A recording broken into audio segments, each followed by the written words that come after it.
Combine antegrade-retrograde recanalization of a completely obstructed esophagus. All authors have no conflicts of interest.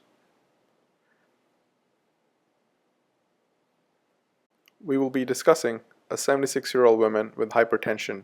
She was diagnosed with squamous cell carcinoma of the mandible 1 year ago and underwent head and neck surgery with radiation.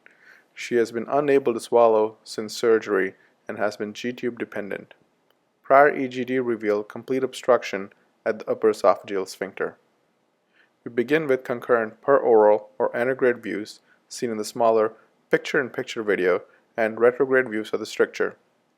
The retrograde footage was obtained with a 6 mm diameter neonatal gastroscope that was passed through the patient's gastrostomy tract and advanced retrograde up the esophagus.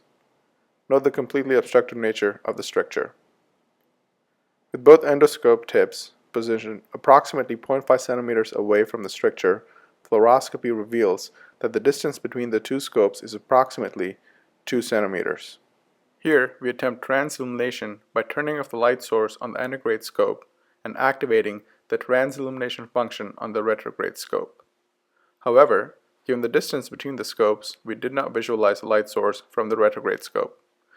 We therefore attempted to pass a 0.035-inch stiff hydrophilic tip guide wire through the retrograde scope across the stricture under fluoroscopic guidance, but were unsuccessful in doing so.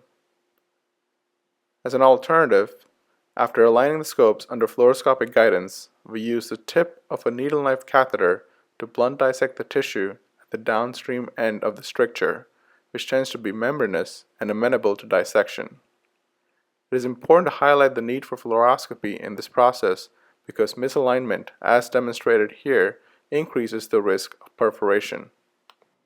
After some blunt dissection, we were able to visualize the light source of antegrade scope. Using this light source as a guide, we performed needle knife electroincision in the direction of the antegrade scope using brief bursts of electrosurgical current. This resulted in the creation of a pinhole opening across the stricture through which we could visualize the antegrade scope and successfully pass a guide wire to the other side. In the picture-in-picture, you can see the guide wire come across,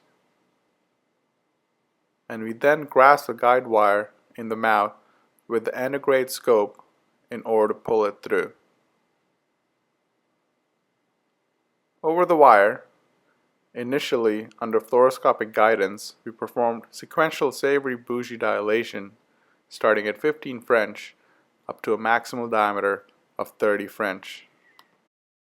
After dilation, we were able to perorally, using the neonatal gastroscope, traverse the stricture without resistance. There was no evidence of a perforation. The patient tolerated the procedure well without any complications.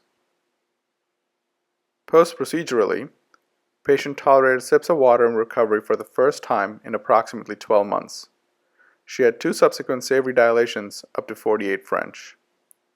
She has been tolerating thick liquids and working with speech pathology for the oropharyngeal component of her dysphagia. Antegrade-retrograde transillumination and fluoroscopic alignment are ideal prior to electroincision or FNA needle puncture. If transillumination is absent because of the length of the stricture, may consider gentle blunt dissection under fluoroscopic guidance of a membranous tissue at the distal end of the stricture. Combined antegrade-retrograde endoscopic esophageal recanalization in the endoscopy suite is feasible and highly beneficial for many patients without alternative treatments.